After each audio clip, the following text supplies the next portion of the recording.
What lands did Gondor control?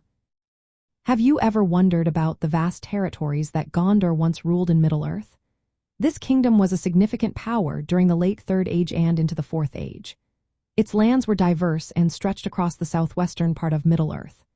Gondor's domain extended from the coasts of the Great Sea in the west to the borders near Harad in the south. To the north, it reached the White Mountains, and to the east, it bordered the lands near the Sea of Rhûn.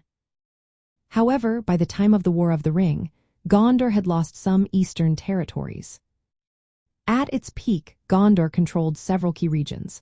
The coastal areas included Belfalas, a rich maritime region with important ports like Dal Amroth. This area was vital for trade and naval strength. The capital city, Minas Tirith, stood proudly on the western side of the Anduin River, near the ruins of Osgiliath, which was once the capital. These cities formed the political and military heart of Gondor. East of the Anduin River lay Ithilien, a lush and forested region that served as a borderland against Mordor. This area was strategically important and was patrolled by Gondor's rangers. To the south, Gondor's lands extended into Harandor, bordering the lands of the Haradrim. This southern frontier was often contested and faced challenges in later ages. North of Belfalas were Laimdon and Dor Ernil, featuring hills and fertile lands. Further west along the coast was Anfalas, a sparsely settled region under Gondor's nominal control. Inland, Gondor also held the Blackroot Vale, a fertile grassland and woodland area, along with Pinf Gelin, known as the Green Hills.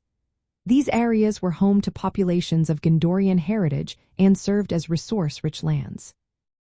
To the north, Gondor was bordered by the White Mountains, which formed a natural boundary and defensive barrier with the Kingdom of Rohan.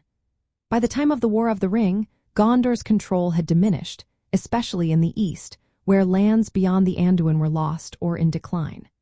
The kingdom was ruled by stewards rather than kings, and while loyalty from its fiefdoms remained, it was under strain.